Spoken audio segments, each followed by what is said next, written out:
Most master's applicants think that the interview is a chance to impress admissions committees. It's not. It's actually where applicants make 7 predictable mistakes that quietly destroy their chances, even with perfect stats and great essays. In today's video, I'm breaking down the 7 interview mistakes that could derail your entire application and how to avoid them. If you're new here, welcome. I'm Caitlin, an Oxford MBA and admissions consultant who has helped hundreds of students win interviews and offers to attend all the top business schools in the world.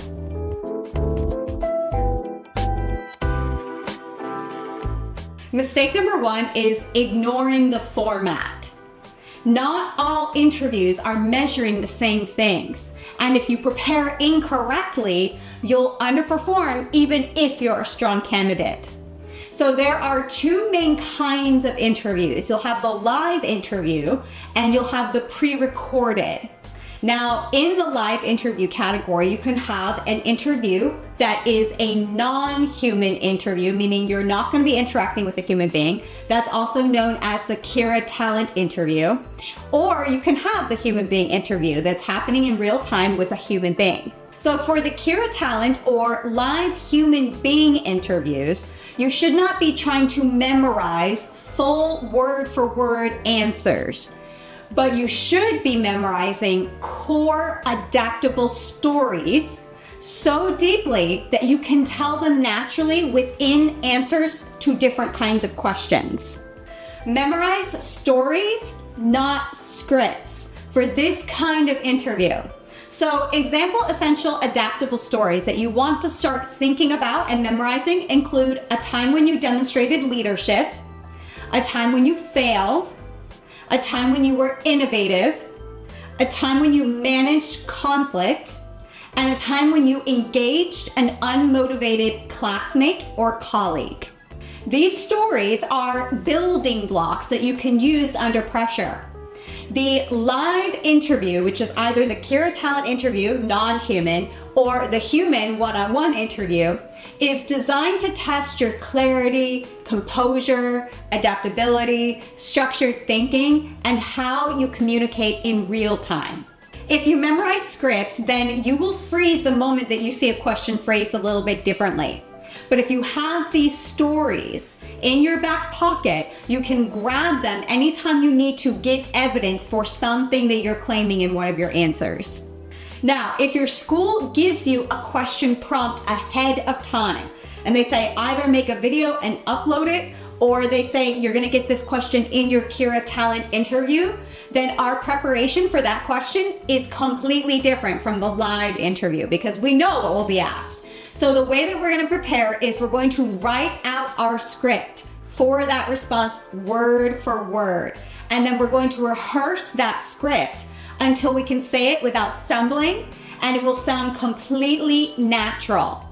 Now, the reason we do this is because they know we know the question. So they expect that we will have done that kind of preparation to let it come out effortlessly so that it sounds very good, fluent, and it has great content. So once you have your adaptable stories memorized, now you can practice structured thinking. And I would tell you to use my 3 frameworks that I teach my students in order to answer different kinds of questions. And I've made several videos about them, so you can check them out. I'll link to them here. Strong applicants will understand the difference between these interview formats and will prepare accordingly. So for the interviews where you don't know the question ahead of time, which could be Kira Talent or could be a one-on-one interview with a human being, then the way you're going to prepare is by memorizing adaptable stories and practicing structured thinking. For the interviews where you do know the question ahead of time, you're going to memorize your script word for word until it flows naturally.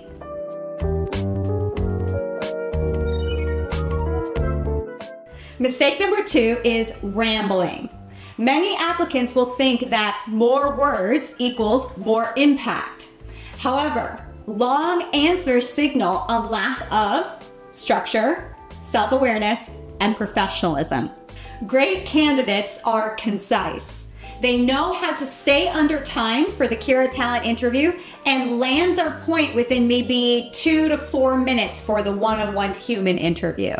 If you can't stay on track, the admissions committee is going to assume that you'll struggle in the classroom as well.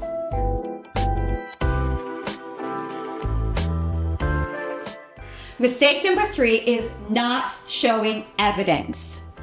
Applicants might say in an interview that I'm passionate about social impact, or I'm a strong communicator, or I am a great leader, but then they'll give 0 proof.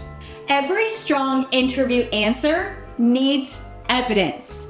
So whenever you make a claim, you will have proof in your answer, and the proof can be a story, and that's where those adaptable stories are going to come in handy. Specific examples show maturity. Vague claims sound untrustworthy.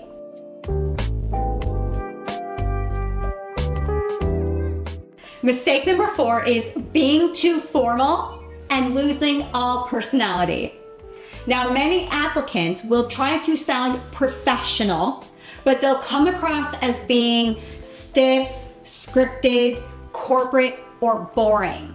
Honestly, I'm personally guilty of this. When I was first learning how to interview, I wanted to have this professional presence, and so I was very nervous about it, and I just came across as being too stoic. And so it took me a little bit to understand how to combine this professional air with a friendly one. The way that I did it was I started to recognize that the person sitting across from me or that was on the other side is a human being as well. They have fears or doubts about themselves, about how they're going to be interviewing me. And when I started to understand that, I realized we're all having a shared human experience here. So let's cut each other some slack. And when I started thinking about that and I went into the interview thinking this is a new friend that I'm about to make, then everything started to relax and I was able to strike that balance of professional and friendly. Admissions committees want to see who you actually are. And if you come across as being too formal, then they can't read your personality, feel your warmth, or your authenticity. And those are all indicators of community fit.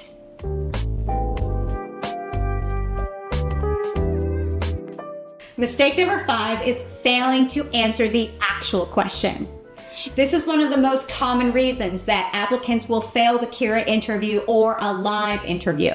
They'll hear the question, but then they'll answer a different question. This happens when you're over nervous, you jump straight into rehearsed content, or you're not fully listening. The adcoms will notice.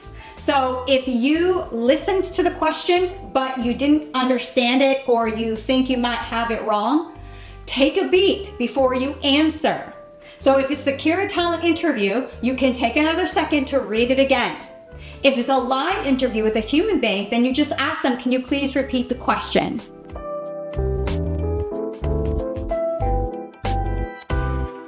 Mistake number 6 is not understanding what the interview really evaluates. The interview is not about repeating your resume. The admissions committee is trying to understand your level of clarity, self-awareness, emotional maturity, decision-making, and ability to think in real time. I made another video that explains this in more depth, so feel free to take a look. I'll link to it here.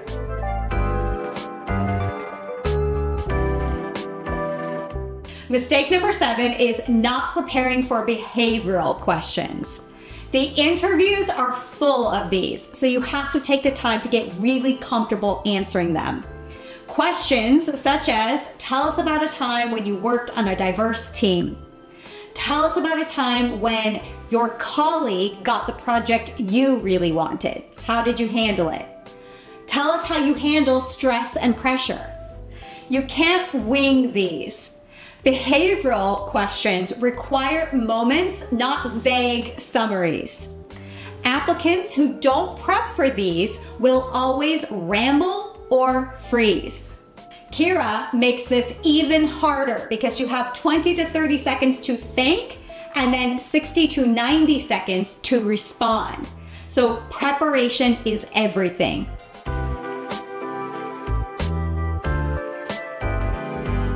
To recap, we covered the 7 interviewing mistakes, which are ignoring the format, rambling, not showing evidence, being too formal and losing all personality, failing to answer the actual question, not understanding what the interview really evaluates, and not preparing for behavioral questions.